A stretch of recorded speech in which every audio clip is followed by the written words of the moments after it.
Hey guys, it's Dr. Wall with Gateway Chiropractic. So excited to be here on Saturday, December 6th.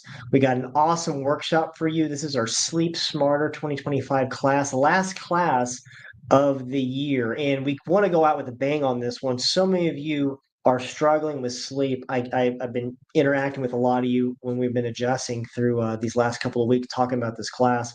So excited you guys are here. You're going to learn a lot of key steps. And again, what's great about this is these are things you can start implementing tonight. And I promise you, if you stick with it, you're going to see great improvements with your sleep, not just length of sleep, but quality of sleep. There's a lot of things that happen when we sleep we don't understand. Our body heals when we sleep. That's kind of the biggest understatement I could put with you, but it heals so many things when we sleep, from our hormones to our brain detoxing, so to speak, clearing toxins out of the brain through the cerebral spinal fluid, repairing damaged muscles and tissues from what you did the day of, also helping hormones balance, digesting your food while you sleep. There's so many things that happen. Your immune system gets stronger with sleep, and your adrenals calm down, so your cortisol levels should be calming down while you sleep. But like most people, and this is something you got to understand, 60% of people in our country do not sleep well. So when I say a number like that, it's very easy to overlook this. Most of you watching are here because you don't sleep as good as you want to. So what does that actually mean? That means you're for some reasons, we're going to get to some of these root causes of why you might not be sleeping very good, but some of you haven't slept good for years. There's a lot of reasons why, but the problem is we don't take it very seriously. And I can tell you, I'm living proof that, a couple years ago, I almost like exited the earth, because I was not sleeping very good. It's been one of my biggest problems in my professional life, helping people, has been sleep. I don't sleep great. I never have slept great. And it almost took me dying to really work on my sleep. So I'm at a point now, 2 years into this, after 2 years of this, to where it's a lot better than it ever has been. But at the same time, when it comes to improvements, these are things that didn't just happen the next day. These are things that take time. So you need to understand some big things. If you do not sleep well, that A, you're not alone. B, if it's probably also your spouse that doesn't sleep well along with you, because it's 6 out of 10 people, your spouse or your kids or your parents, your brothers or sisters, your friends at work, friends at church. I'm telling you, most of the people that you live life with do not sleep good, and they don't know how detrimental it is to their health. So one big thing from this that I really want to hit home, those of you that watch this and you're like, man, this is a game plan. I'm excited to get better sleep with this. Don't let that end with you. Like, our office is about changing and saving lives on the outside. It's not just about us. Like, you as a patient are going to get your lives enhanced and improved, and you're going to get off a lot of medications. You're going to be getting your spine adjusted regularly. You're going to be healing in ways you didn't think you could. But don't let that end with you. Think of your spouse, think of your kids, think of your parents, think of your friends. I'm telling you, 6 out of 10 of them are in the same boat you are. They don't sleep really well. There's a lot of illnesses and diseases that stem from bad sleep over years. And there's things that they can do about it, but they don't know. They don't know unless you reach out and tell them. So, one of the best things you can do, if you like what you're hearing, this saves. This class saves for those of you that are first timers. It saves to Facebook. It saves to YouTube. Whatever you're watching, share the link, share the class with your family and friends. I promise you, you're going to change and save some lives. You really are. You're going to save people from being on the depressing medications, the anxiety medications, the Alzheimer's diagnosis. You're going to learn all this stuff. They're starting to see that the when we have bad sleep, these are things down the road that happen to a lot of good people because they're not asleep. The brain is not working well. It's not calming down. It's not detoxing.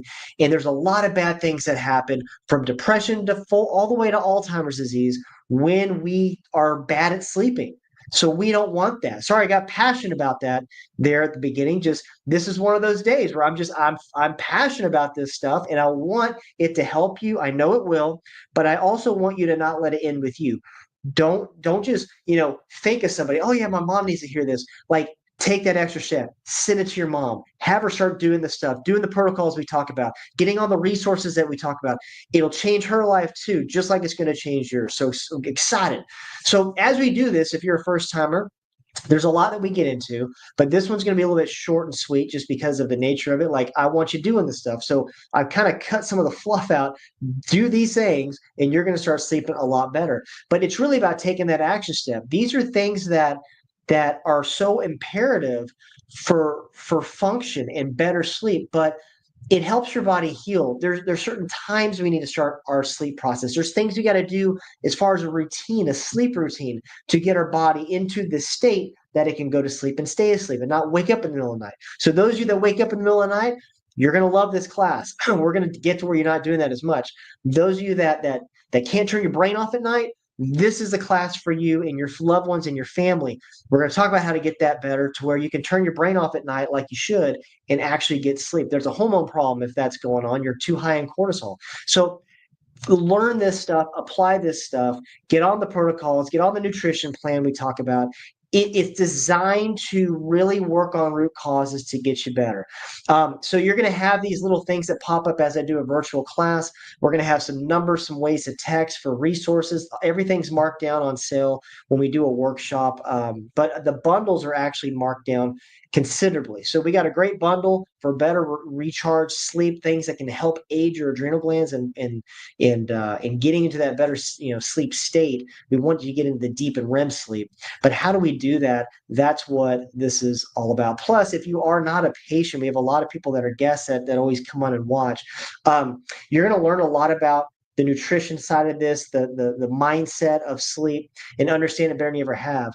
But one thing structurally, there's some major problems that people have with their spine in bad sleep and inflammation. And if you're not addressing that, you could be eating really well and doing a lot of good things, but still not sleeping very good, still having the migraine, still the brain fog. You can't turn your brain off at night because your cortisol is high. It's because there's a structural problem going on with your spine that needs chiropractic care. And that's something that, as a chiropractor, we have seen thousands of people over 18 years. We're in a week, we start our 19th year in practice. It's crazy. I have seen thousands of people just like you get better sleep. And you guys know this, like the first or second time you ever got adjusted, you realize that, holy cow, I had one of the best nights sleep in my life.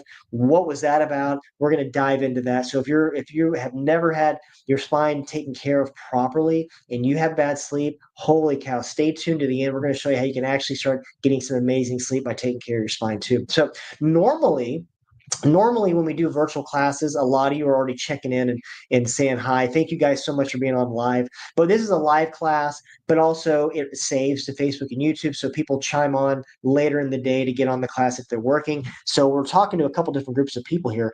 But I will say this, normally we have a Q&A at the end. We've done this. This is the first class that we're not going to have a question and answer at the end. So forgive me. Here's the reason why today.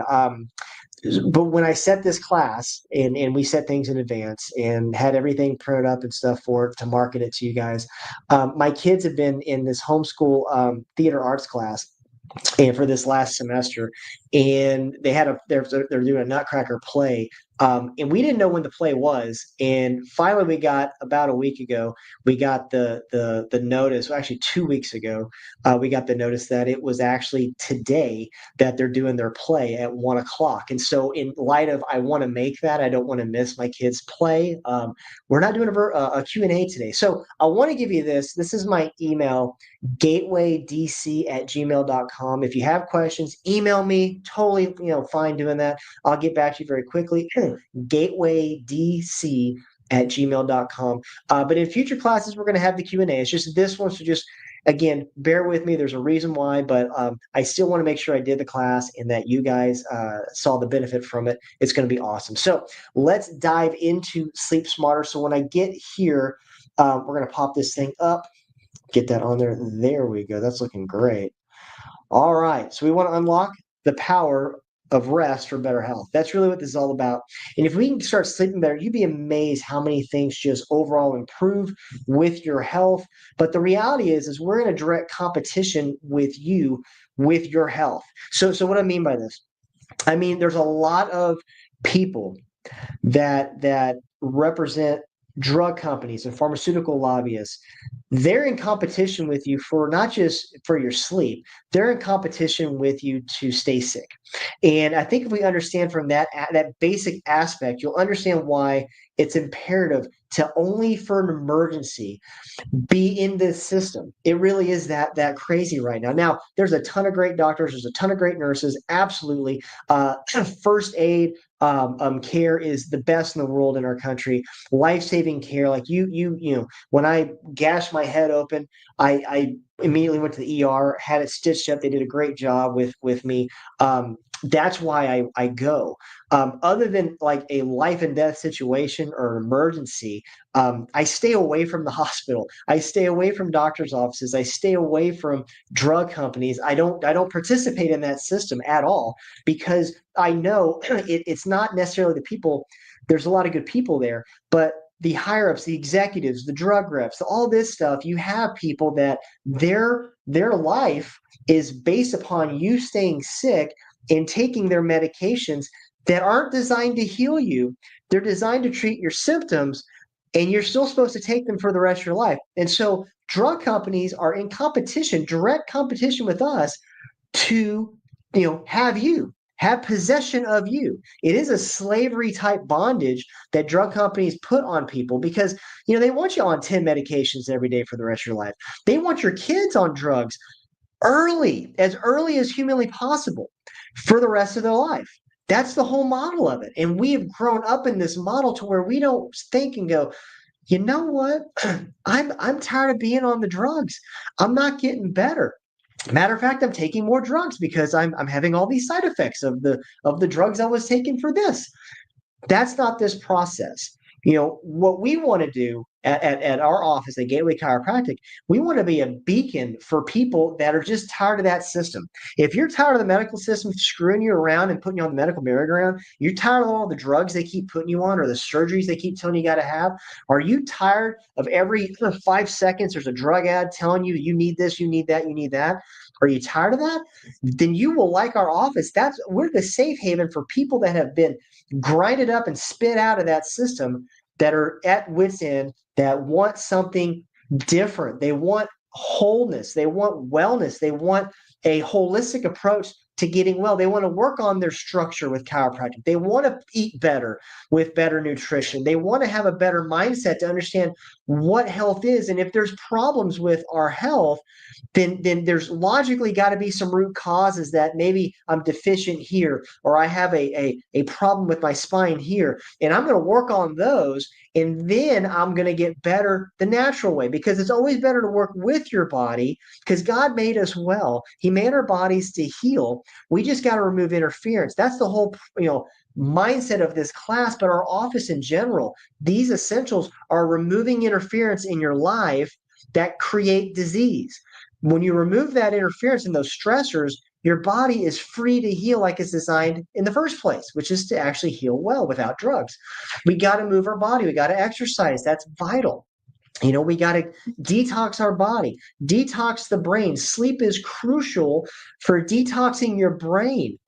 Those people that have Alzheimer's or Parkinson's or some type of a neurodegenerative brain, problem, their brain isn't detoxing the junk, the metabolic byproducts out of the cerebrospinal fluid. They're not doing it well, and it's been building up and building up over time. So that's a problem. We want to work on these essentials. When you do, you put your body in the rocket seat, man, in the hot seat for actually healing, for faster healing. And that's what, again, I get excited when I talk about this stuff. So forgive me. I love this stuff. You guys excited? You guys excited to learn this stuff? I know you are. I know you want better sleep. Trust me. I have been there. And I am so hyper focused on sleep now. It's not even funny. I feel like I've had to become kind of an expert in sleep over the last couple of years with what happened to me. So the reality of it is, you might think that you can get away with bad sleep. You might think you can get away with sleeping 4 or 5 hours max at night and be fine as long as you feel like you got some deep sleep. No, it's not true. It's wrong. It's gonna hit you, man. It is. I went about almost 10 years of 5 hours sleep for a lot of different reasons. One is because I did a lot of endurance sports, and the only time I could actually train for the stuff, like to do a 4 or 5 hour bike ride, was getting up at 4 in the morning. So a lot of it I did myself. Like it's my fault. I did it. I claim that it was me that caused it. But for 10 years, sleep was not the priority, and it almost took me out. A couple years ago, I doing my normal Saturday morning routine before going to the office to take care of patients, and I passed out because I was exhausted, and I cracked my head open on the countertop in our bathroom, and I woke up in a puddle of blood, and I mean, freaked out. I didn't know what the heck happened, and it was syncope. It was total exhaustion, and I started diving into my sleep because I was looking bad for a while. Um, my wife kept telling me, you just don't look good, like under your eyes and stuff like that. Well, it almost got me, guys. So it can happen to anybody. And that's why I wanted to do this workshop, is to share the things that I've learned that has really helped me get a lot better sleep. And I'm still not perfect. Don't let me get up here and tell you I'm perfect. I'm a lot better. I do average between 7 to 8 hours a night. I've been very big on that instead of 4 to 5. My deep sleep's better. My REM sleep is a lot better, but I always want to get better at this stuff. So there's the things that this didn't happen overnight either. This took months to start figuring out and getting on a right path. But I'm trying to kind of cut out the middleman here with you guys. And that way y'all can start applying this now. And you don't have to try to like second guess, test yourself. Does this affect your REM? Does this affect your deep sleep? Like I did. I tested a lot of stuff, and I'm going to get into that. But poor sleep, just understand, it wreaks havoc on your brain. It just does. 60 million adults experienced a mental illness in the past year due to bad sleep. So understand, the reason I'm saying you got to tell your spouse, you got to get them learning and turned on to this. You got to get your parents turned on to this. You got to get your kids. Holy cow, especially your kids, because more people, because of lack of sleep, right? 6 out of 10 people do not sleep good. Well, 60 million adults just last year were prescribed drugs because of a mental illness due to sleep. 1 in 5 young people, 12 to 17, experience at least one major depressive episode in the past year due to bad sleep. 58% of kids are not getting enough sleep. So look what the studies are out there on bad sleep. But understand, with kids, look at what bad sleep does to kids' brains. Okay, check this out. In the group study that had bad sleep, so less than 7 hours of sleep for a kid, for the adolescents, you need, more. You need like 10 hours of sleep. So when your adolescent, child is sleeping in, don't wake them up. They need that sleep. They need it more than adults. We need like 7 to 8. Teenagers need more. Remember, hormones are changing, they're developing, they're growing. They need sleep more than us, especially for the brain. But if you have children that aren't getting enough sleep, check this out: 68% increase concentration problems, 75% increase impulse control issues, 72% risk of anxiety, 54% increased risk aggression issues, so like anger issues, 97% risk of depression. Do you understand that? Like, they're going to be on depression medications if you don't look out and change the writing on the wall for that. So I hope I have your attention, because this is one of those situations where it doesn't get better when you get older.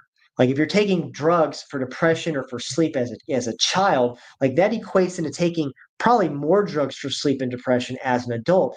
So the dangers of these sleep medications, guys, these things are narcotic drugs. They're highly addictive. They shut down other parts of your body, like your bowels and stuff. What happens is a lot of people take drugs to sleep, and then they shouldn't be behind a wheel of a car the next day.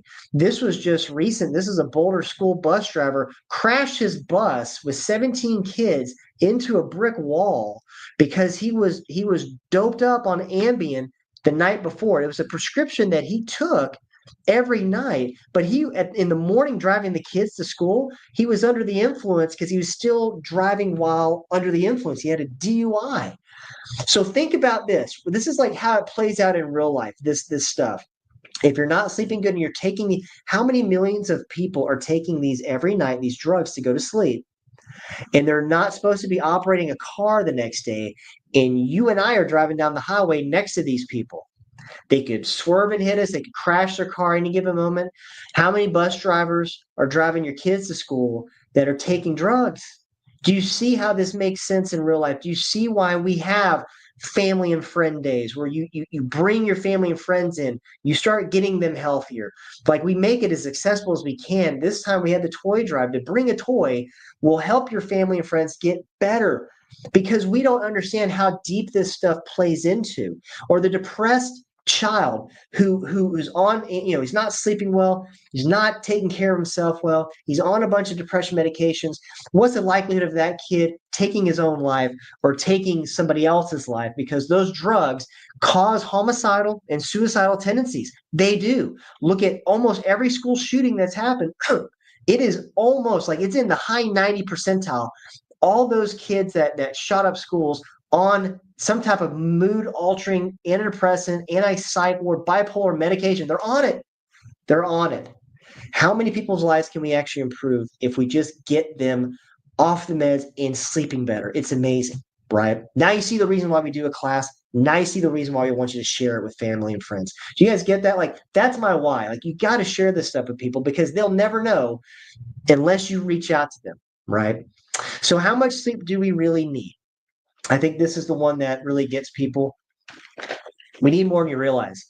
Hopefully, you understand as a newborn, probably most of the day you should be asleep. I think we all get that. All the way up until your first year of life, you should be sleeping a lot. Parents, we kind of know that they're, your newborns are always asleep. Well, they're growing; they almost double and triple in size after a year. That's a lot of growth, right? A lot of things are need that sleep to heal and recharge.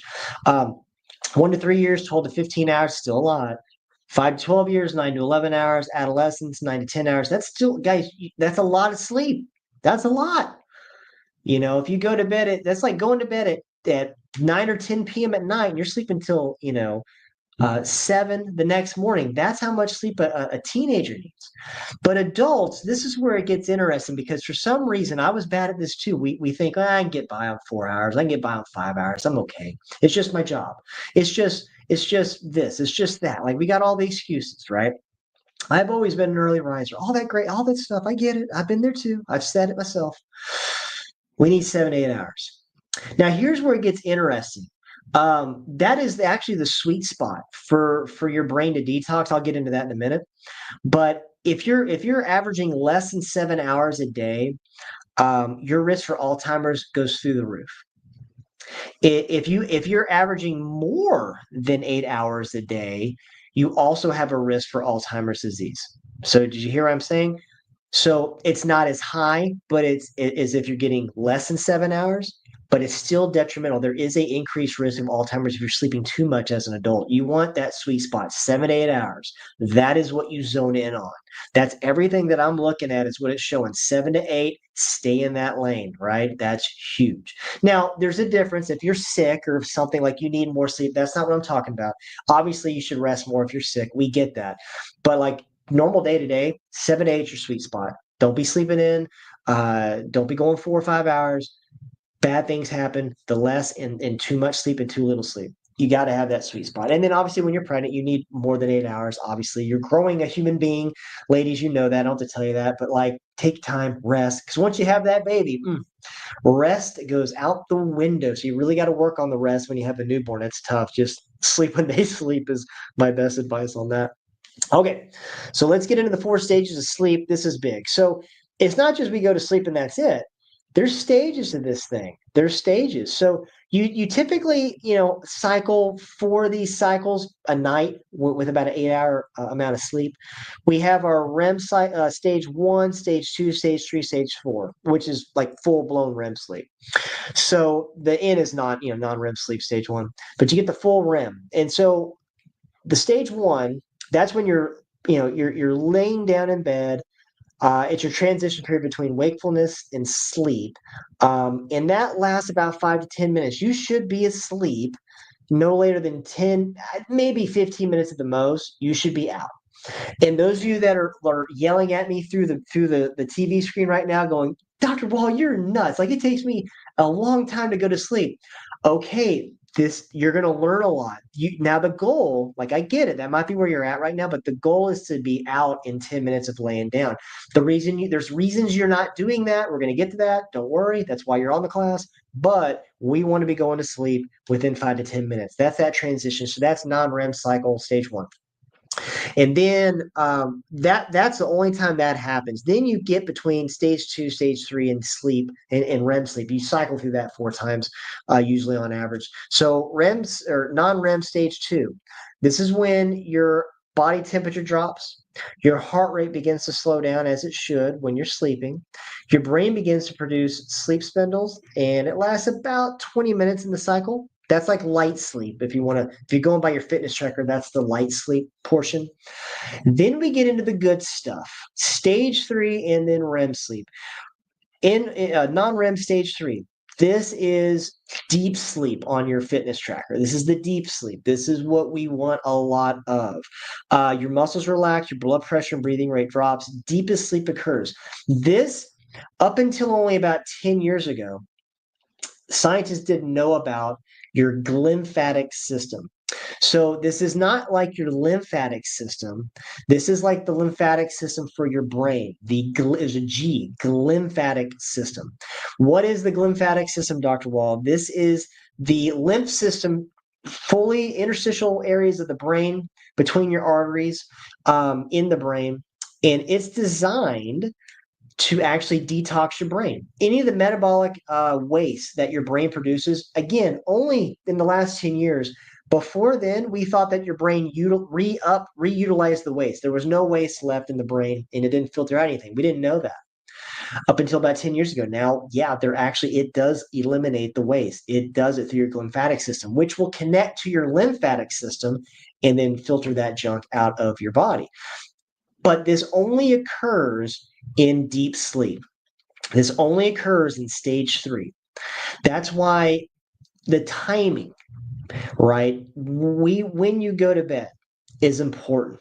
You want to be going to bed no later than 10 p.m. I know that's hard, especially those of you that maybe work nights. Your sleep is screwed up. I get it. It's just that's what the science shows. You no later than 10 p.m., you're asleep.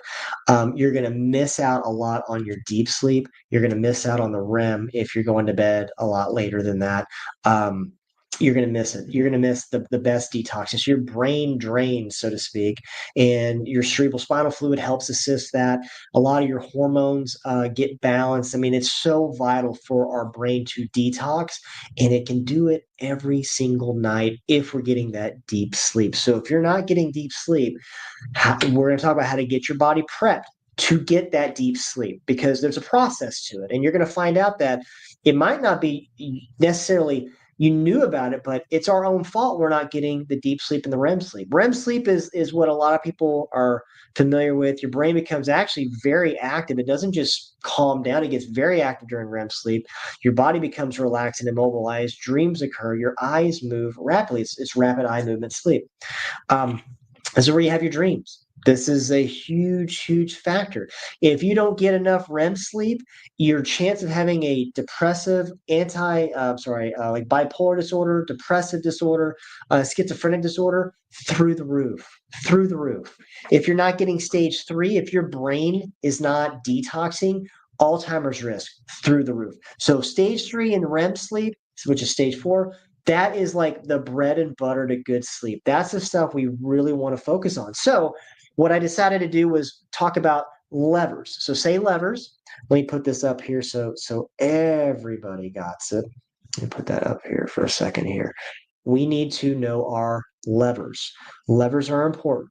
Why are they so important? Well, because we're going to talk about light, we're going to talk about temperature, we're talking about food and supplements. These are the levers that are going to allow our body to be in the best position to get all these cycles of sleep, but especially that deep sleep and that REM sleep. So lever one, light and dark.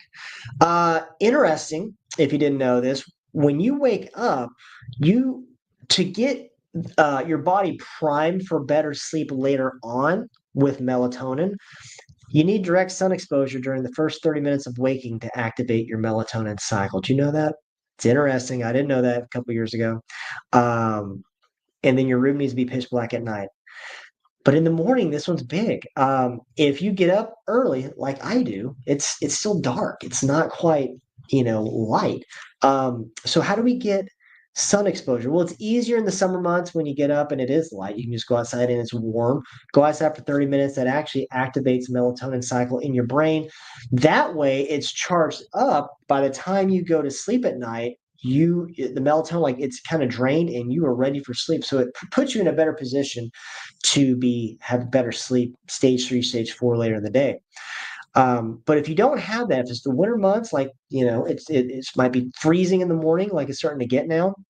What do? You can get a natural light lamp on Amazon for like $40. Put that in your whatever room you maybe have your morning cup of coffee in, you kind of loose off for a second or before you exercise, spend 30 minutes with that natural light lamp. That will do the same thing. It'll actually promote melatonin cycle in your body right off the bat. Very nice to do. Plus, we'll get into some other habits we can do in the morning that kind of gets our brain reading a book. Very good for the brain. We talked about this at our Brain Fit class in October. That's like bench pressing your brain. Something special happens when you read a real book versus an e-reader or a tablet or a phone. Your brain retains that stuff better. It wakes it up better, and it also helps with like the neuroplasticity of the brain. So learning things and remembering, you're better at that. Very healthy for your brain function. But at night, you don't need a bunch of lights. You need it to be black, especially in your room. You want it as pitch black as you can. That's huge. So if you have lights on at night, if you need a nightlight to sleep, you're not going to get the best sleep that way. It really does need to be pitch black.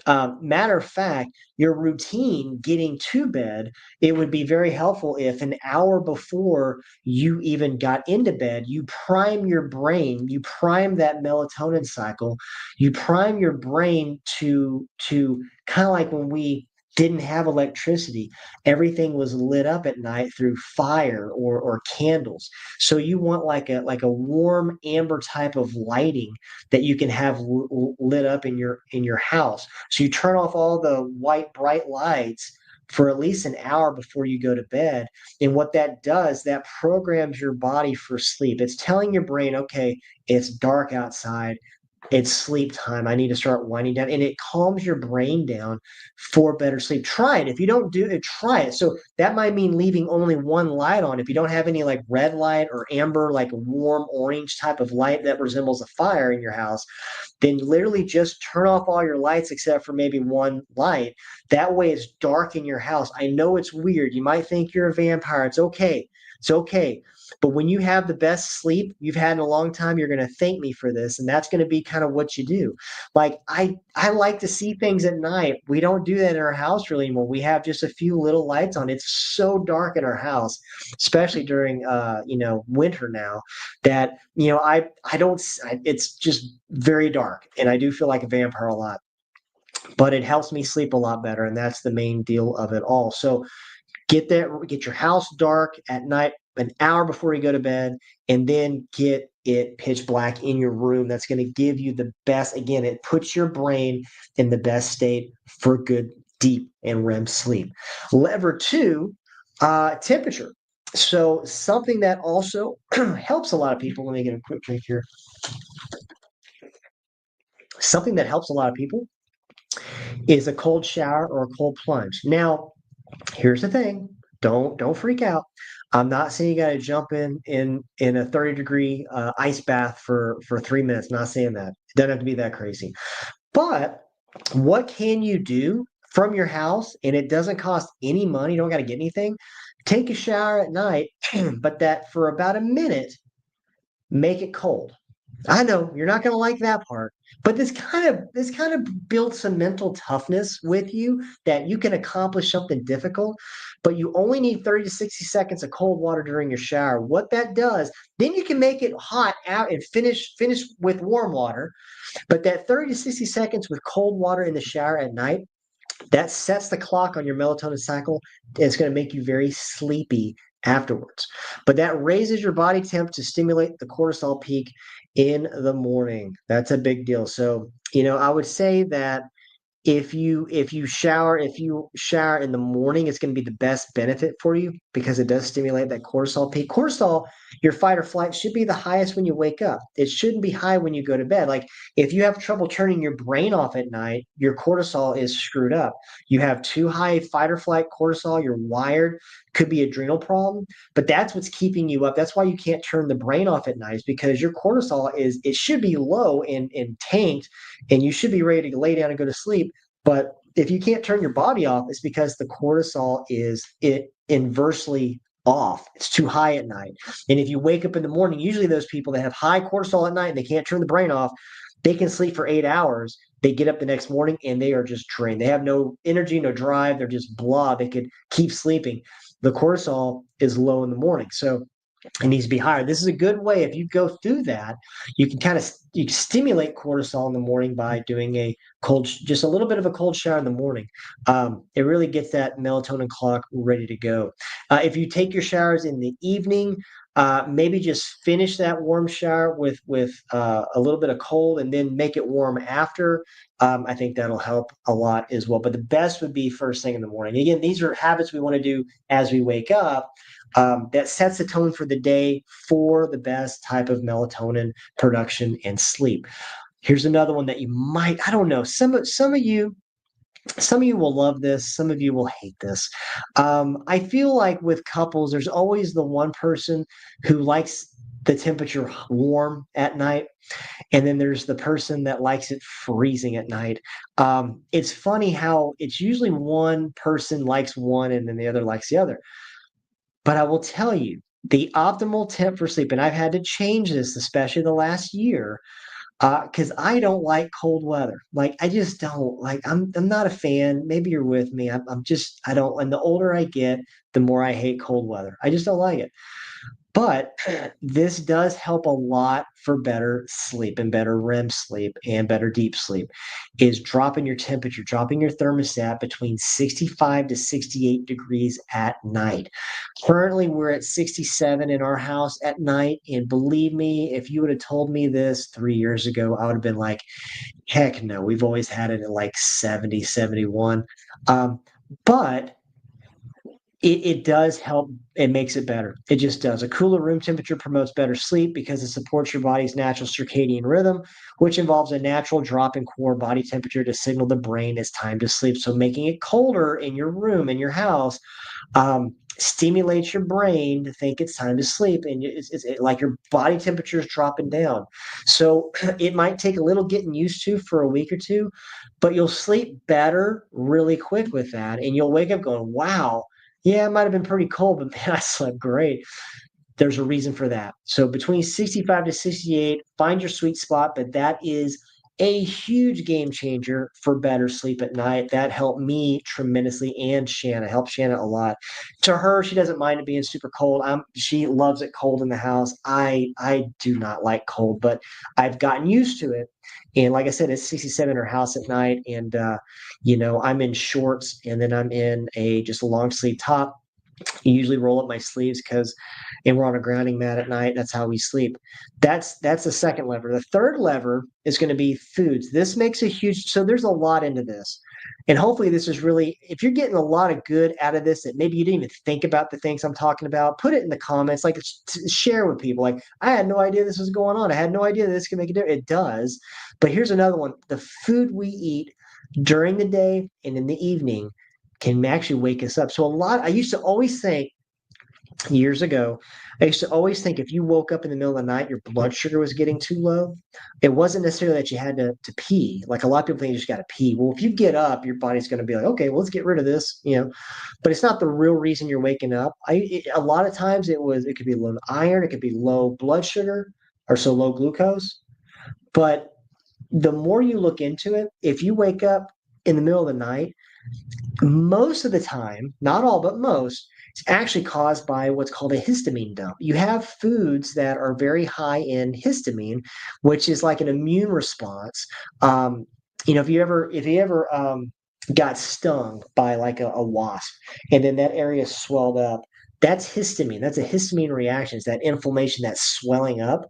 Well, there are foods that create a low form of histamine release, but a lot of times when we're sleeping, our body will dump a lot of histamine, but it wakes us up. We don't know that. So a lot of times, what you're eating at lunch, but especially at dinner, could be what's keeping you up during the night that you might not realize. We're going to get to that. But I'll tell you a couple big generalized ones that should make sense. Caffeine, you don't want to do anything caffeinated after 2 p.m. It will affect your deep sleep and your REM sleep negatively. It will keep you up. It's just not a good outcome. Alcohol is by far one of the alcohol and sugar are awful for REM sleep.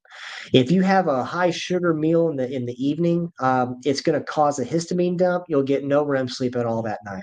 If you drink alcohol anytime during the day, and not just at night, anytime during the day, you won't get REM sleep that night. I've done it. This is the stuff that I would test out. I would test out because I don't drink very often, even in general, before all this, maybe once or twice a month on a date with Shanna, I might get a glass of wine. That's about it. Or maybe on vacation, I get like a tropical drink, like a margarita or pina colada. That's just kind of how I roll on vacation. But even just one tanks your REM sleep. Like I would have zero REM sleep. I would have like a 40 score of sleep from just that one thing, just one drink. And then I got to where I'm like, well, maybe it's at night. Maybe if I drink it, maybe if I do a drink like at lunchtime and then I have a whole lot of water and I eat a little bit more for dinner, then it won't affect me. No, it affects me the exact same. I will get zero REM sleep. Again, nothing that I can do will change what that one drink will do to my sleep. It will screw your REM sleep up. You won't get any. If you drink a lot, this is the one you really got to watch out for. If you drink a lot, if you do multiple drinks on the weekends, let's just say, it's not going to plummet REM for one day. It's going to plummet your REM for days. It will take days for you to recover physically from the alcohol. So for the last year, I just haven't drank alcohol.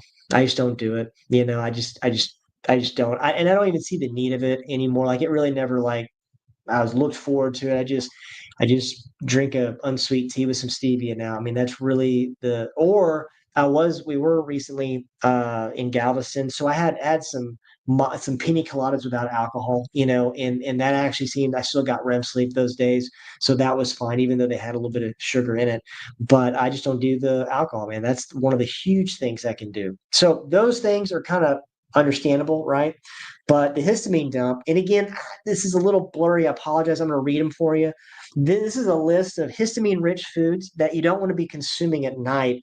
Foods that have a lot of vinegar. Let me point it with the mouse here. Foods with vinegar, sauerkraut. So any type of fermented food, don't do it at night. It'll cause a histamine reaction and keep you up. Cheese at night, yeah, love cheese, but again, make sure it's grass fed or raw. Um, Sweetened beverages, so sugar, obviously will do that. Chocolate will wake you up at night. Overripe fruits will do it. Fermented drinks, like we talked about, like kefir and kombucha, all that stuff. Mushrooms, yeast products like breads and stuff at night. Don't be doing that. Leftovers in the fridge because there can be some bacteria on those that can cause an immune response to keep you up at night. Um, the meat, it's really not the meat, it's what you do to the meat. So if you smoke like smoked fish, like smoked salmon at night, that will cause a histamine. That's very high in histamine. Tofu and soy sauce, I wouldn't touch that stuff because it's full of estrogen like substances that mimic estrogen. But if you are a tofu, maybe you're a vegetarian or a vegan, just don't be doing that stuff at night, man. It's going to keep you up. Nuts or seeds, big histamine. A lot of people have allergies to nuts. I do.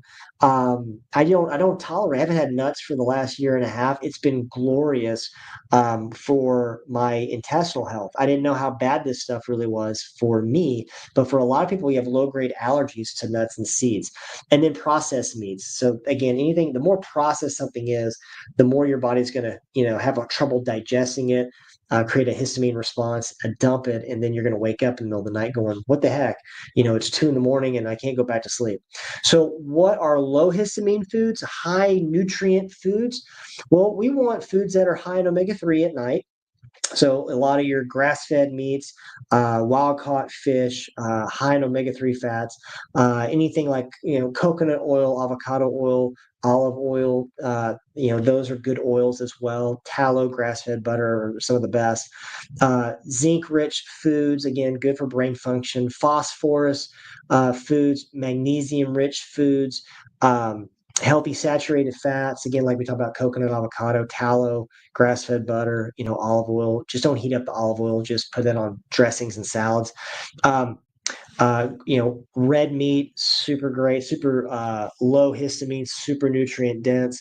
Calcium, so like broccoli, cauliflower, any type of low oxalate vegetables, berries and stuff like that.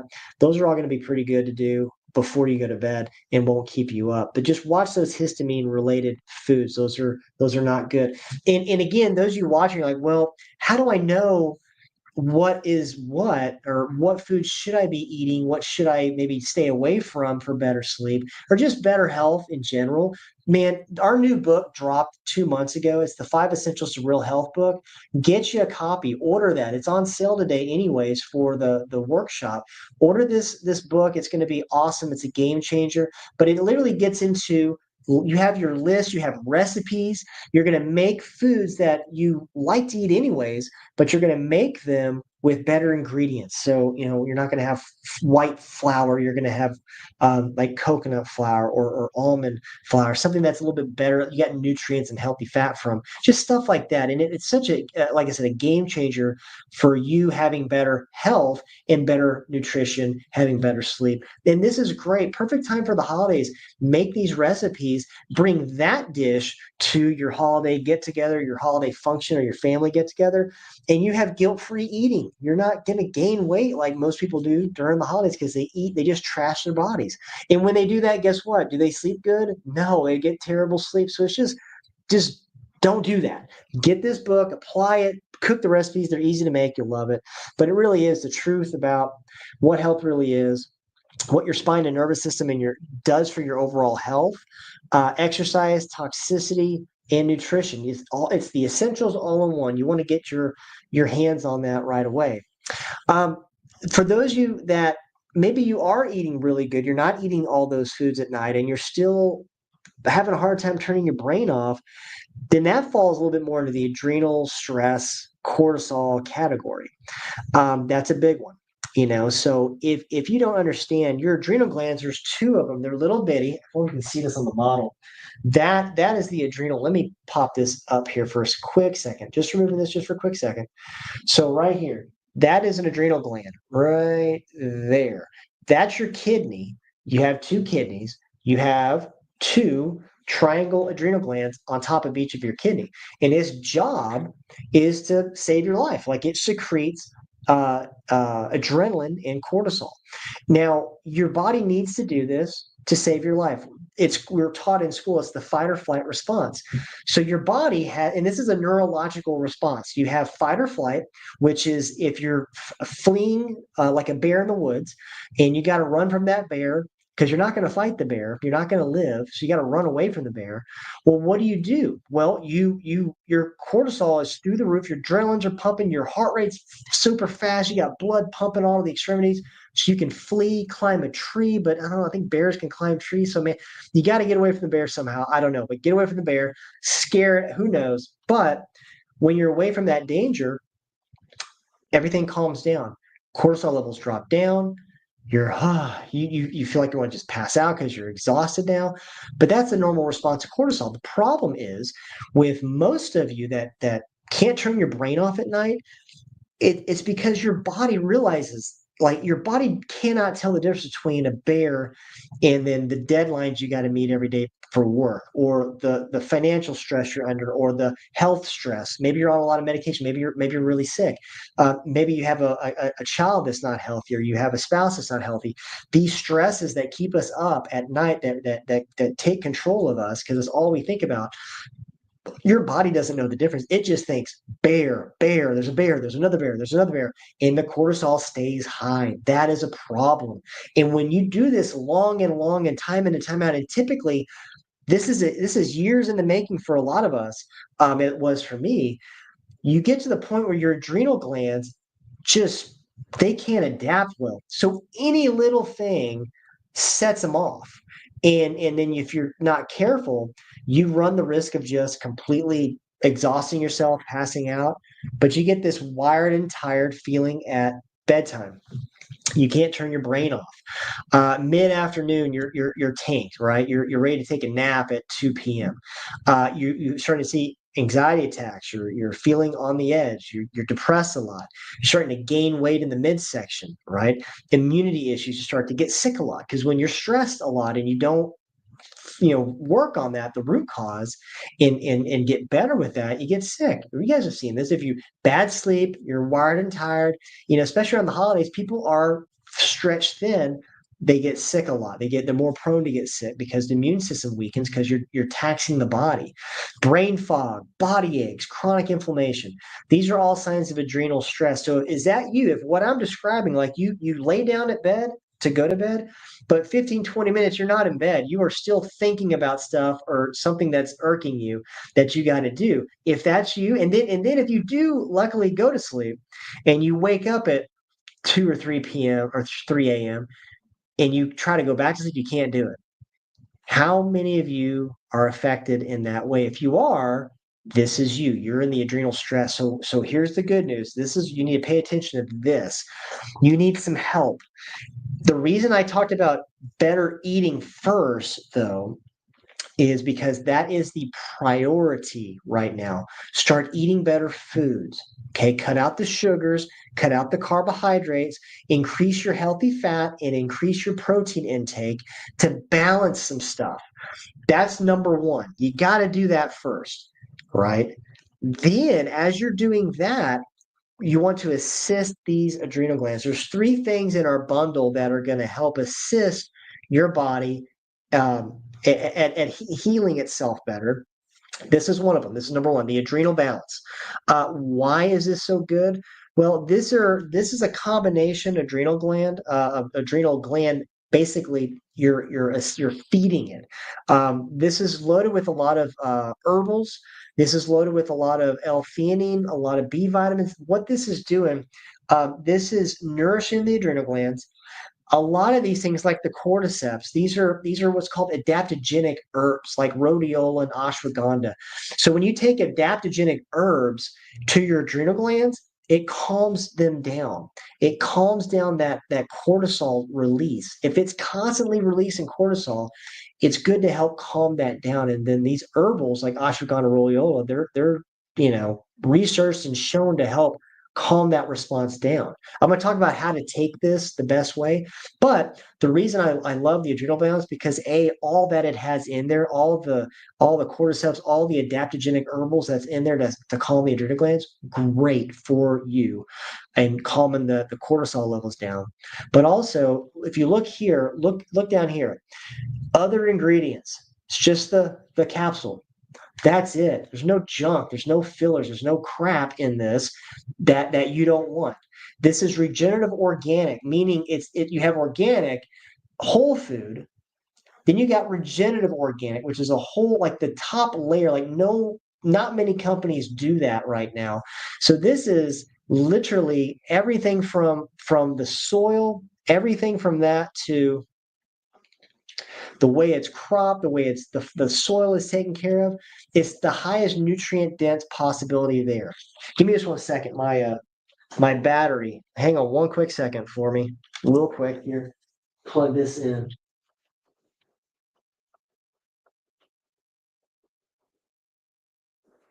There we go. There we go. I think I got so excited that I kicked I unplugged my cord for the laptop. I got excited there. That's why my thing was about to shut down. Okay, it's all good. It's all good now.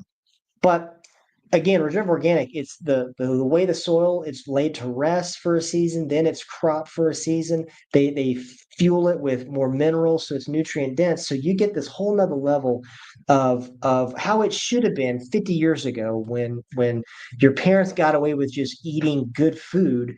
They didn't have to take all the supplements. We're not like that now. We don't get the nutrients from the food because the soil is so depleted. So that's one reason I like the regenerative organics. But there's another thing too that help. It's our sleep and mood formula. And when you really think about it, sleep is a chemical symphony. And so think of your body, the innate ability of your body to run your organs right now while you're watching this. You're not telling your body how to do it. Your body is processing what you ate for breakfast and it's utilizing that in areas of your body. It's delegating okay, this protein goes there, the fat goes there. But it does the same thing with hormones. So specifically, we have like melatonin, 5-HTP, inositol, L-theanine. These are huge precursors for serotonin, which is going to lead to better sleep. Usually, if you're not sleeping very good, you have low serotonin levels. There's medications, people that take antidepressants, it depletes your serotonin levels. So that can also mess up your gut health. One of the major side effects to taking sleep meds or depressant medications, it just shuts your bowels down. You just don't go to the bathroom very well. So with this sleep and mood, reason I like it a lot, it does have inositol in it, which is going to help you promote a better circadian rhythm with your body. It has L-theanine in it, which helps produce more GABA for the brain, which again is good for the circadian rhythm. It just helps, take your brain into, okay, it's time to go to sleep mode. Which also is really good. The 5-HTP or tryptophan, that is a precursor to serotonin. Tryptophan is the feeling you get if you do eat turkey on Thanksgiving, you eat a bunch of it. Maybe 2 hours after you eat, you're asleep watching the Cowboys play the football game. That's tryptophan working on you. So this has 5-HTP in it, and it also has a little bit of melatonin in it. It's a really good combination, and the way you take it is you actually don't just take this anytime. I have a specific slide here in a minute. I'm going to show you how to take this, but you really want to take this towards 5 or 5:30 p.m. That way, by 9:30 or 10 p.m., you're sleepy. You're ready to go to bed because that's how it works the best, in my opinion. So sleep and mood, awesome. So many of you already take sleep and mood and you love it. But when you add it with the adrenal balance and you add it with the magnesium, I mean, wow, it's going to be some amazing resources to help your body and your brain calm down for sleep. The magnesium miracle, our pure path, again, regenerative organic magnesium. It's not one form, it's three forms. It's glycinate, malate, and glycerophosphate. It's got an organic magnesium blend coming from regenerative spinach, organic beet. It has a mushroom cellular health blend. Again, all designed to help reduce stress, that stress response in the body.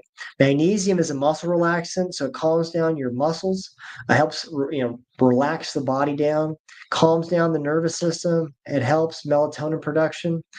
It's great. And again, there's no junk in it.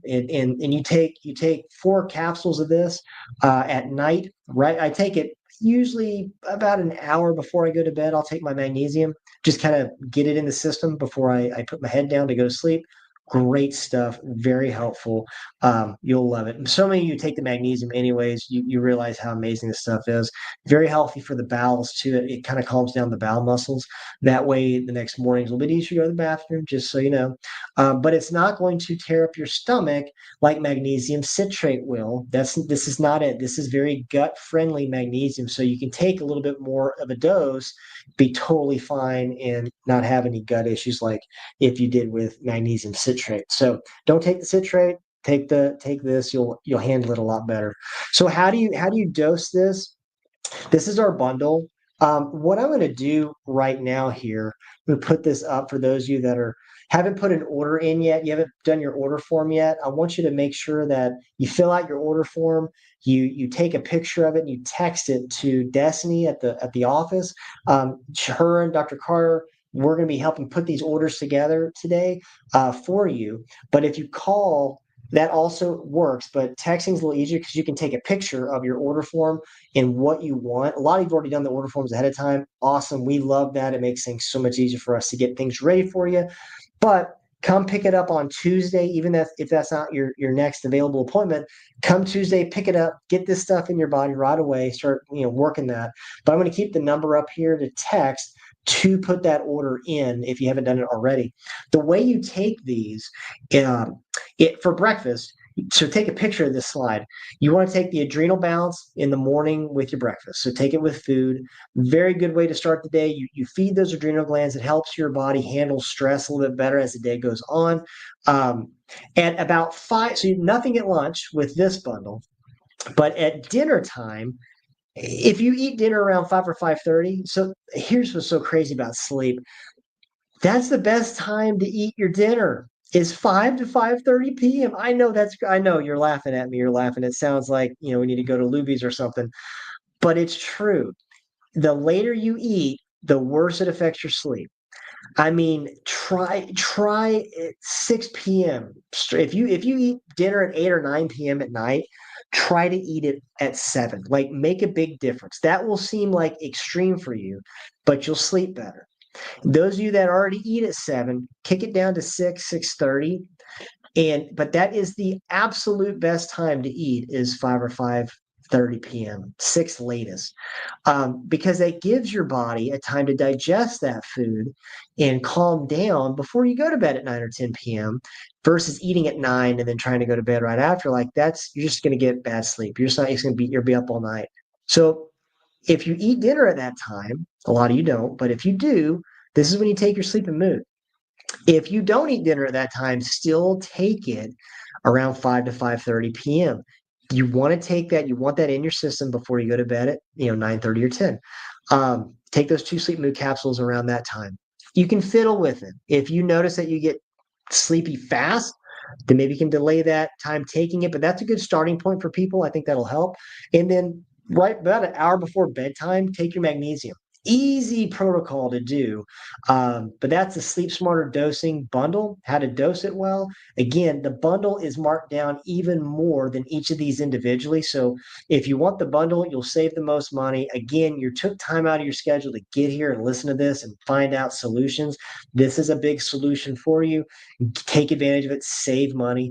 If you like it, I would say, at the rate amount you're going to save, get 2 bundles, get 2 months worth, get 3 months worth. You're going to save a lot because outside of today, this is really it. Because once the class is over today, if it's Saturday, if you're watching this later, you can still order. Just leave a message with our office or text us. We still honor that. We can see when you watch.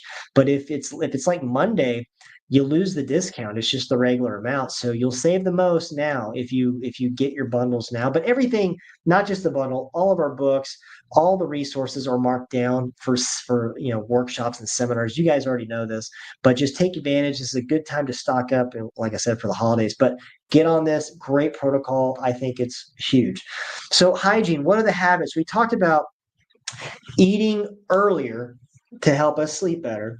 We talked about turning off all our lights an hour before we go to bed.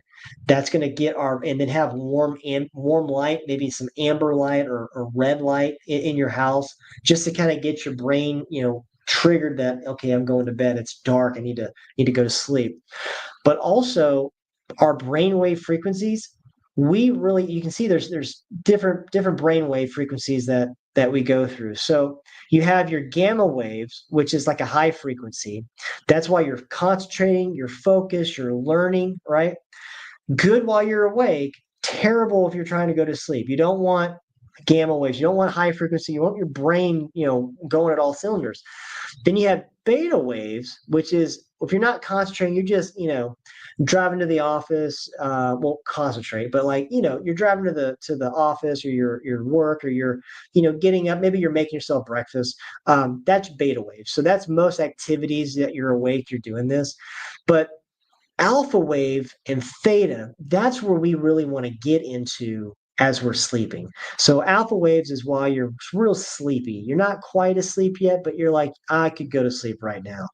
And then theta is during stage 1 and 2 sleep, and then the delta wave is stage 3 and deep and REM sleep. So we want to get to alpha before we go to bed. Before, like as we're laying down, we want our brain to kind of be, kicking off these alpha waves and not gamma or beta. So if you are struggling to turn your brain off at night, it's because you're in gamma or beta brain activity waves. You're not in alpha or theta. So how can we calm our parasympathetic, engage that? How can we calm the sympathetic nerves down and engage the parasympathetic nerves? So check this out.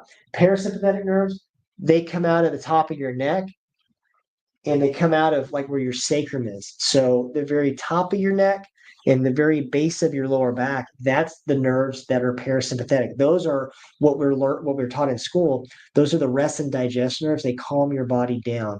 Very good. Very effective at doing that. Everything else is sympathetic nerves. They actually kind of speed things up. So people are very unbalanced neurologically, which is one of many reasons why making sure you're getting chiropractic adjustments regularly, you're getting structural work done is vital to good sleep hygiene and overall good health in general, but really good with sleep because it really gets the parasympathetic nerves balanced and activated and engaged. So ways we can get ourselves, we talked about lighting, we talked about a lot of things when it comes to eating, what foods not to eat that's we want to be in that resting, digesting stage when we're lining up to eat. Here's the thing that I would also work on. It's breathing. We've talked about this a little bit in the past when it comes to box breathing. These are things that really can calm your heart rate down and get your body into, like, it's priming your vagus nerve some, which I think is a great thing. We're going to talk about how chiropractic really, really engages your vagus nerve, which calms about half your organs down in your body, which we want for sleep, right? We want that to be calm. But a lot of times, there's a couple things you can do to help support your vagus nerve. So one would be slowing down your breathing, engaging those parasympathetic nerves, meaning you really want to work your diaphragm, not your lungs. When you work your lungs, that's sympathetic nerves. When you work your diaphragm, that's parasympathetic nerves. That's how we breathe when we're babies, when we're a child. You see the children, they're breathing from their belly.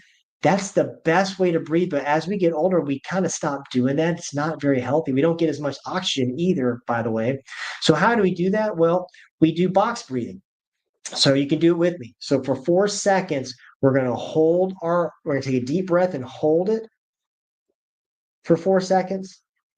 Breathe out for 4 seconds and then hold that for 4 seconds. So it's 4 seconds we breathe in, 4 seconds we hold it, 4 seconds breathe out, 4 seconds hold that. So do it with me. So we'll do one box here. So ready? We'll go here now.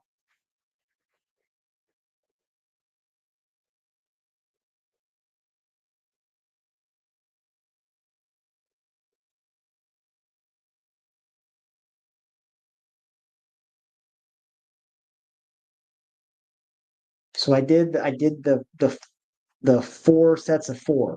So that's one box.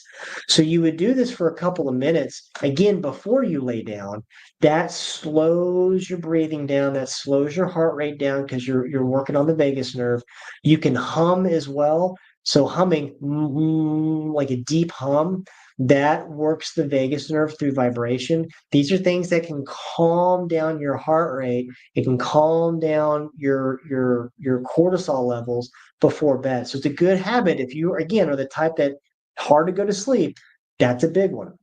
Here's another one. For a good, like, we turn off the lights in our house, we turn off the Wi-Fi router and at least an hour before we go to bed. We shut off all the Wi-Fi, all the tech, everything of that stuff is off for this reason alone, because the studies out there, they're just not good. Evening use of light emitting e-readers or your cell phone negatively affects sleep, circadian timing, next morning alertness.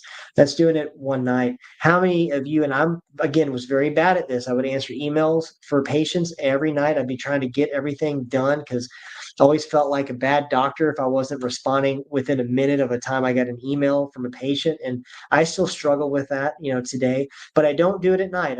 It's the next day I respond back and I still respond back. I just don't do it at 9 p.m. at night when all the lights are off, because that blue light that comes off my cell phone, it is actually turning off my melatonin. It's causing it to where I'm going to have really bad sleep. I'm not going to get deep sleep. If I'm lucky, I'll get some REM sleep if I'm on my phone, but most of the time it'll be bad. And I'm setting myself up for bad outcomes when it comes to my body not healing and not repairing itself and not calming down. All these things that we need. One of the worst habits you could do is be watching TV in your bed, being on your phone in your bed. Even if you're reading, an e-reader is just as bad. So you want to get to where if you're going to read at night, read a book. But again, dim light, right? So that's a huge thing too. The sleep routine, avoid blue light at night. If you're reading through candlelight, I know it sounds medieval, but it's actually going to be very helpful. It'll make you sleepy.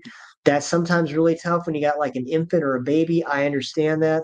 Mommies, I get it. I get it.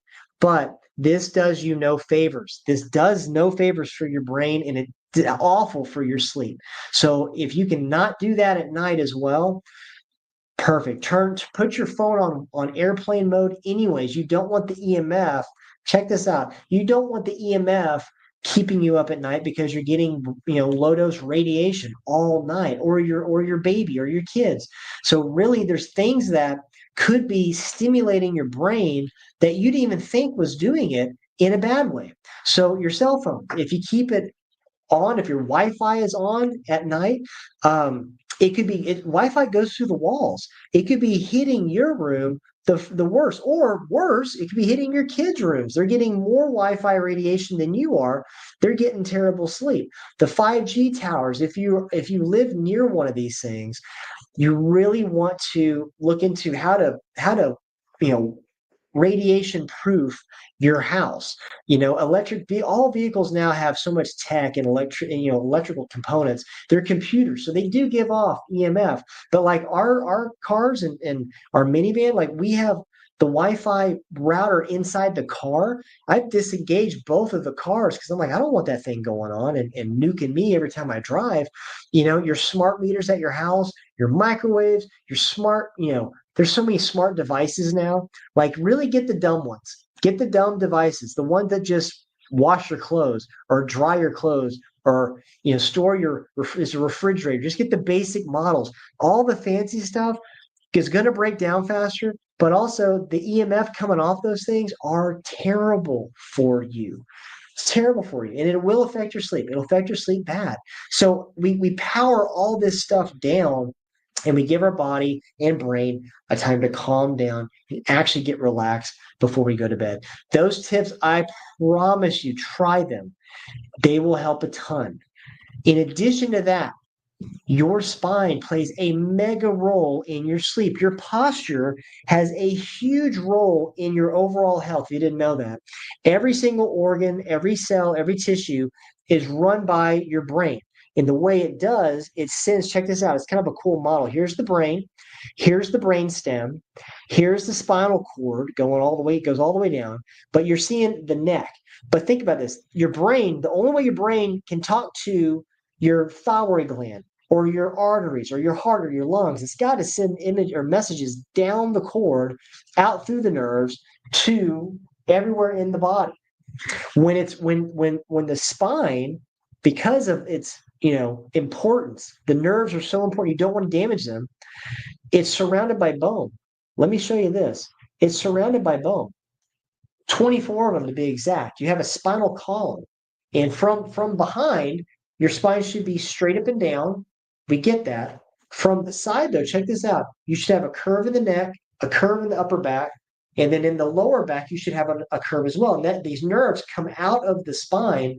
They're running your organs. That's how your body works. And when your spine's in the right position, your body heals, it's not stressed, there's low inflammation, and then this doesn't stimulate fight or flight. What happens due to tech, due to our jobs, due to the way we sleep, the way we sit, the lack of sleep, the traumas we've had, the sports we play, the exercises we do, you name it, falls, all that stuff, auto accidents, you name it, our spine, due to life, we'll just say life, it can subluxate, it can get stuck out of position.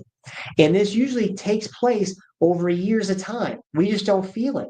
And then it gets stuck. And then we do start to feel a problem. Oh, my neck, I can't move it that good. I'm starting to get this hump on my back. It's swollen. Now it hurts. Now my neck hurts. I can't turn it really good. Now my arms are getting numb or my hands are getting numb. I got weakness in my arms.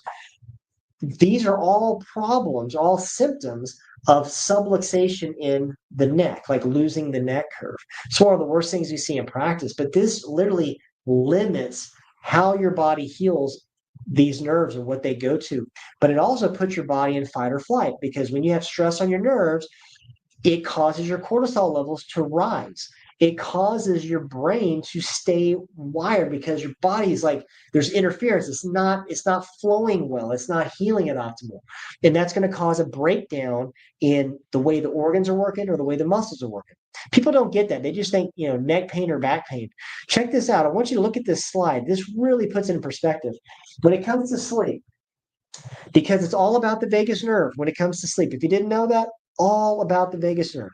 So for better sleep and function, you need a good vagus nerve, which comes out. Look at this model here. It comes out right here. The vagus nerve at the very top of the neck, the first cervical bone or neck bone, there's 7 of them, but the first one is called the atlas bone, C1. They have a name. It's called C1. The vagus nerve comes out on both sides and goes down your body. It's called the wanderer. It's the longest nerve in your body. It attaches to half of your organs in your body. And you know what the vagus nerve's primary goal is? Relaxing those organs, relaxing your heart, relaxing your lungs, relaxing your adrenal glands, relaxing your gut, your colon, all of that, relaxing. Well, when your body's relaxed, it reduces your cortisol levels.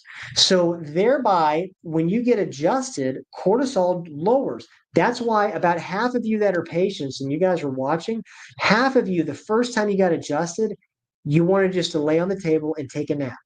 That's that. That is chiropractic in real life. That feeling that you just want to lay there and go to sleep, that is actively your body healing itself and reducing your stress hormones, all in that split second.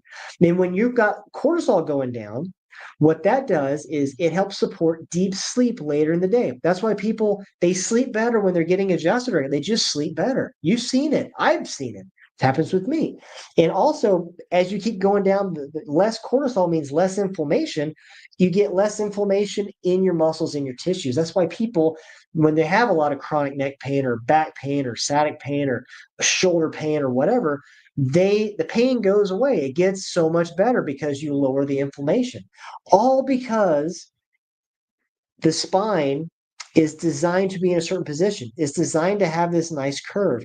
When you look at losing the curve in the neck, it can get really nasty. You can have mild degeneration, moderate, or even severe. The further your head goes in front of your body, this is why you got to think of your parents. You got to think of your brothers and sisters, even your kids. Look at your kids' posture from the side.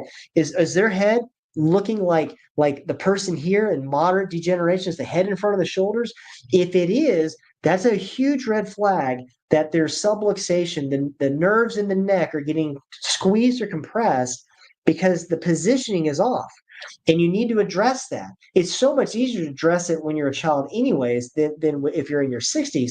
But even if you're in your 60s or 70s, there's not it's still, you can correct a lot of this. You can bring it back. But that has such a huge effect on your vagus nerve and cortisol. And here's the way you can see it on x-ray, right? This is a patient that had lost all their curve, looks just straight up and down with their neck. This is the same patient after a few months of care, getting adjusted, doing proper rehab, proper home care, and that you can bring it back. You can engage these muscles, get the pressure off, restore that curve, and that brings balance to the body and it brings healing. Because there's just there's a lot of signs that you might not be aware of. Those of you that are patients, early, first time new patients to the office, but those of you that aren't even patients, this is so big because you got to think about your family. You just do. I know you're thinking about yourself first, and that's totally fine. But also think, because I guarantee out of your family, there's multiple people dealing with this stuff. It's not just you. That's just what I've seen in 20 years almost doing this. So for little, you guys see me adjust a lot of kids. Dr. Wall, how come you're adjusting that newborn? Because a lot of newborns, due to being born, being pulled out of the birth canal, they can have subluxations at the top of the neck. Now, they don't necessarily have neck pain, but the signs that infants and toddlers have ADD, ADHD, colic, right? Digestive problems. They're not going to the bathroom regularly. They're not latching on to nurse to get that nutrition, that vital breast milk. They're not doing that well. They keep getting ear infections. They're having digestive problems. They're not walking well. They're not moving well. I've had some tragic things with babies that have been pulled out and it caused a palsy, like Herb Duchenne, where the baby's like rigid. They can't turn their neck at all. I've had infants at 4 months who can't make a milestone because they can't, they're completely locked. And then the doctor that delivered the baby was just like, well, sorry, we messed up on the delivery, but hopefully your child grows out of that. Bring the child to us. About 2 months later, full movement of the arm and the wrist, and they don't have their arm isn't stuck like this. They can turn their neck fully. That's why we look at kids. It's not for like the back pain, is to get them functioning, free of nerve damage right from the jump. They have such a better jump start at life. They don't have to go through the problems that us went through as kids being sick a lot. It's a huge deal. For teenagers, different, a little different. You get into the sport injuries, a lot of depression stuff with kids, ADD, ADHD, hormonal things, skin conditions. You'd be amazed how much better that can get when you calm down the nervous system with chiropractic. And then for adults, again, headaches, neck pain, ear infection. This is just the main stuff that I see on a day-to-day basis that we see amazing improvement with. Dizziness, getting a colds all the time, high blood pressure, fatigue, digestive stuff, brain fog, sleep problems, reflux, low back pain, asthma. That's a huge one. Skin issues. If you are not a patient and you're seeing this list and you're going, man, I got like 2 or 3 of these things going on, come see me. Come see me, check us out. I'm going to show you how you can be a patient, at least get yourself analyzed, see what's going on.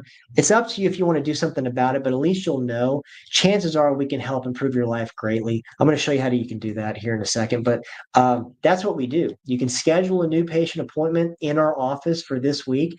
Super easy to do. What does that entail? That's a consultation, thermography scans. When your nerves are damaged, they get hot, so we can determine if that is needed to do x-rays based on thermography. And if we need to take x-rays, we take digital x-rays, and then we have a report of findings. We talk about exactly what's going on, how we can help you, and then it's obviously your choice. We do typically put in a first adjustment in between those appointments to see how your body heals.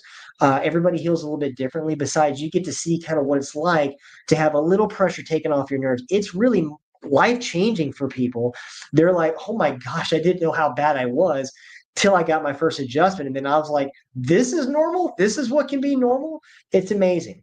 And normally we charge for your full exam. That's a $105 fee for all of that happens, all the testing on the first day.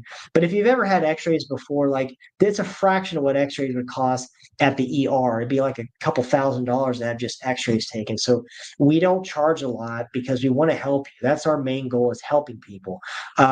But something that we're going to do for those of you that are guests watching, or if you're sharing this class to a family member and they're like, man, I need to check out Dr. Wall at Gateway Chiropractic, I'll honor that as well if they call our office, 817-886-7545. That's our office number. Call the office and leave a message that you want to make an appointment. We will waive this first day of testing. It won't be 105, it'll be 0. It'll be completely complimentary for those of you that are want to take action. You want to see improvements with your sleep, but all your overall health in general. Do that. Call the office. Do that right now. The number to call, I'm going to put it up here. This is the one you want to call to schedule a nerve system exam. Super, super easy, very easy to do. Let me pop this other page up here. Perfect. And for those of you that are patients, I'm going to sum it up here with this story.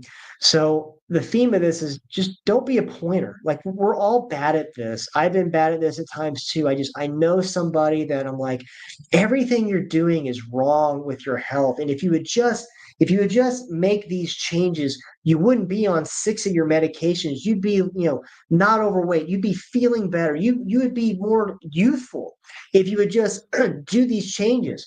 But then there's some times that I'm like, I don't think they're going to listen to me, or I don't think that they're going to take me serious, or I don't know if they even have it in them to make changes. I start becoming the judge on this, which is a real bad habit to have. I've been there too. I know a lot of you've been there as well with your family and friends.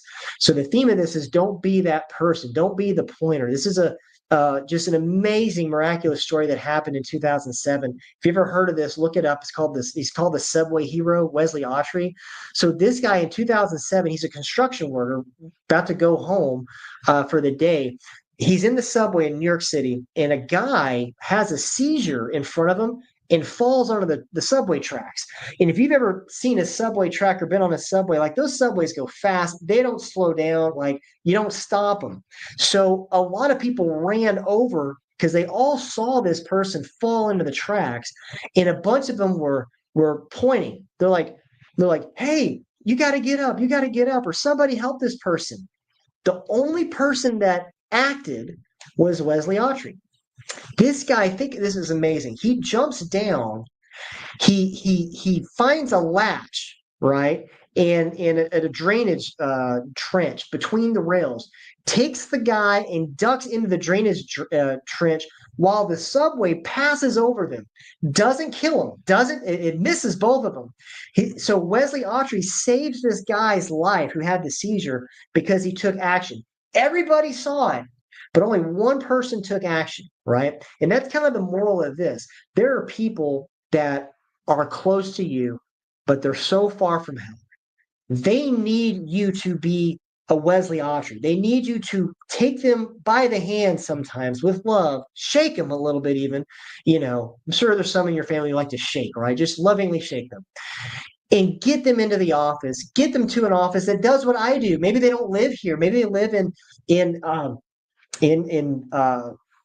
Dallas. Maybe they live in Waco. Maybe they live in Florida.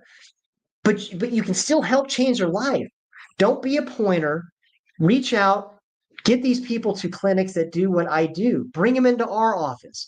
Shoot, we just finished our toy drive, but we'll extend it. We'll just do a money donation of $30 to Safe Haven. We'll do that as well. We'll honor that. Bring them into the office this week.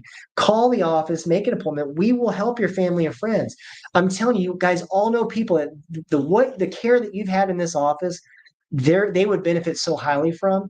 We just got accustomed to pointing. We need to act. Let's act. Let's make that our resolution for the year.